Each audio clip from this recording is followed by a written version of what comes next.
Assalamualaikum warahmatullahi wabarakatuh. Perkenalkan, nama saya Melani Dwi Mayasi. Saya dari Prodi PIAUD semester 3 kelas C dari IAIN Syekh Nurjati Cirebon. Di sini saya akan memenuhi tugas kurikulum pendidikan anak usia dini, yang dimana di sini pada kesempatan ini saya akan membahas sedikit mengenai konsep dasar kurikulum PAUD. Langsung saja untuk poin yang pertama, yaitu kita membahas mengenai definisi dari kurikulum PAUD itu sendiri. Kurikulum berasal dari bahasa Yunani, yaitu kurir yang artinya pelari dan curere yang artinya tempat berlari. Pada awalnya, kurikulum diartikan sebagai seluruh mata pelajaran yang harus dikuasai dan dipelajari oleh siswa. Dan seiring berjalannya waktu, kurikulum diartikan sebagai seperangkat rencana dan pengaturan mengenai bahan ajar serta cara yang digunakan sebagai pedoman pembelajaran pada pendidikan anak usia dini. Jadi, bisa kita simpulkan di sini bahwa kurikulum adalah segala hal atau sesuatu hal yang mengatur segala yang ada dalam lembaga PAUD untuk berjalannya pembelajaran secara optimal agar bisa mencapai perkembangan anak yang diinginkan oleh para orang tuanya. Untuk poin yang kedua, di sini kita membahas mengenai prinsip-prinsip kurikulum pendidikan anak usia dini. Untuk prinsip yang pertama, yaitu kurikulum harus bersifat luas. Maksudnya di sini adalah kurikulum harus memberikan pengalaman belajar yang dapat mempengaruhi perkembangan anak secara menyeluruh dari berbagai aspek perkembangannya. Dan yang kedua, perkembangan secara bertahap. Jadi di sini kurikulum harus menyesuaikan dengan usia serta perkembangan anak pada tahapan usia tersebut agar tercapai perkembangan yang maksimal.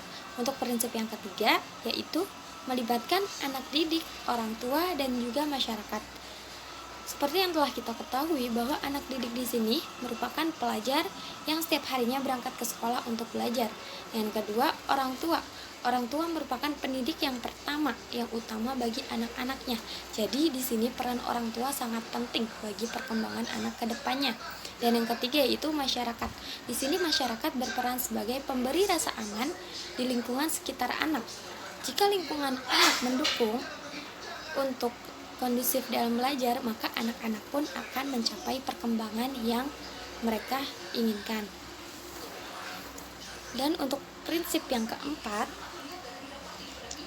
yaitu mampu melayani kebutuhan individu anak. Masing-masing anak memiliki kebutuhan yang berbeda. Oleh karena itu, kurikulum harus memenuhi setiap kebutuhan individu dari si anak tersebut. Yang terakhir yaitu sesuai dengan standar kompetensi anak. Jadi kurikulum harus memuat standar kompetensi anak. Di antaranya yaitu perkembangan fisik motorik, perkembangan berbahasa, perkembangan kognitif, perkembangan moral dan agama, dan lain sebagainya. Untuk poin yang ketiga yaitu fungsi kurikulum PAUD. Untuk fungsi yang pertama yaitu fungsi penyesuaian, di mana di sini kurikulum PAUD berfungsi sebagai penyesuaian antara usia anak dan juga perkembangannya. Yang kedua, fungsi integrasi.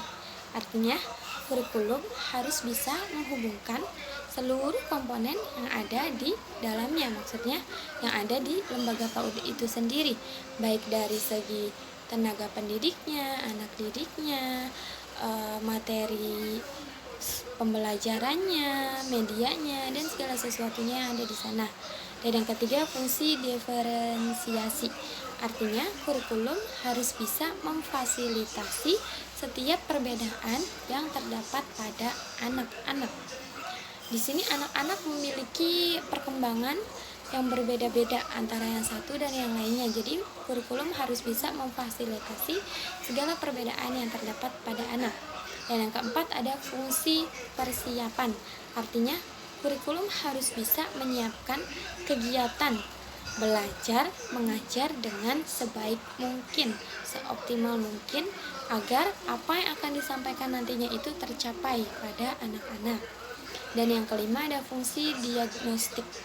Fungsi diagnostik di sini artinya kurikulum harus bisa mendiagnosa kemampuan apa yang akan dicapai oleh anak, atau misalnya anak memiliki keunggulan dalam hal apa. Nah, di situ kurikulum harus bisa mendiagnosa atau mencari, wah anak ini butuh ini, anak ini harus begini.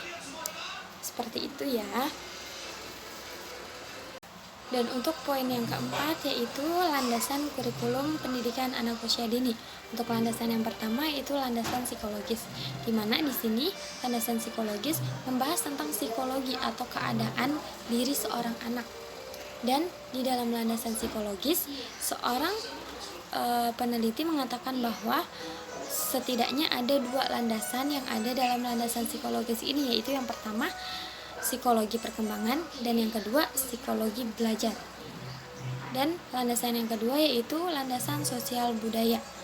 Kehidupan masyarakat dengan segala karakteristik dan kekayaan budayanya menjadi landasan dan acuan bagi pendidikan. Karena jika kita tidak mengikuti kultur budaya yang ada pada masyarakat tersebut, maka pendidikan yang dijalankan pun terasa kurang maksimal. Dan landasan yang terakhir atau ketiga yaitu landasan ilmu pengetahuan dan teknologi. Ilmu pengetahuan dan teknologi saat ini seperti yang sudah kita ketahui bahwa sangat berkembang pesat. Jadi di sini sebuah lembaga PAUD harus memiliki landasan ilmu pengetahuan dan teknologi yang mumpuni agar memudahkan dalam mengakses, memilih, dan menilai pengetahuan.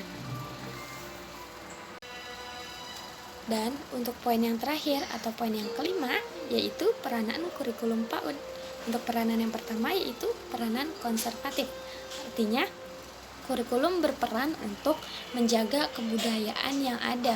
Jadi misalnya di suatu tempat ada suatu lembaga PAUD. Nah, lembaga PAUD itu harus bisa menyesuaikan tempat di mana ia berdiri. Jadi dari sosial orang-orangnya itu kayak gimana, sikap sosialnya. Yang kedua yaitu peranan kreatif. Artinya kurikulum harus bisa menciptakan sesuatu yang baru dari yang sudah ada. Misalnya kurikulum yang lama itu mempelajari hanya 3 materi saja. Nah, kurikulum selanjutnya itu harus bisa menciptakan 2 atau 3 materi lagi dari kurikulum sebelumnya. Yang ketiga, peranan kritis. Artinya kurikulum harus bisa mengkritisi dan menganalisis permasalahan pembelajaran yang sedang terjadi. Jadi dalam kegiatan belajar mengajar itu bukan hanya belajar pulang, jadi harus ada sesuatu yang kita kritisi gitu loh. Yang salah dari pembelajaran, bukan salah, maksudnya kurang baik dari pembelajaran agar pembelajaran kedepannya itu lebih baik lagi. Untuk peranan yang terakhir yaitu peranan evaluatif.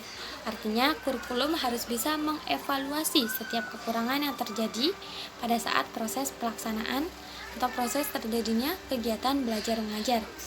Di sini juga peran kurikulum itu mengevaluasi dari kesalahan-kesalahan atau kekurangan-kekurangan kurikulum sebelumnya. Misalnya dahulu kita menggunakan KTSP atau kurikulum 2006. Sekarang kita perbaharui menggunakan kurikulum 2013 yang akhirnya proses belajar mengajar pun menjadi lebih baik lagi. Baiklah, mungkin cukup sekian dari saya.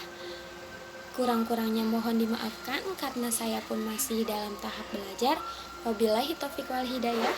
Wassalamualaikum warahmatullahi wabarakatuh.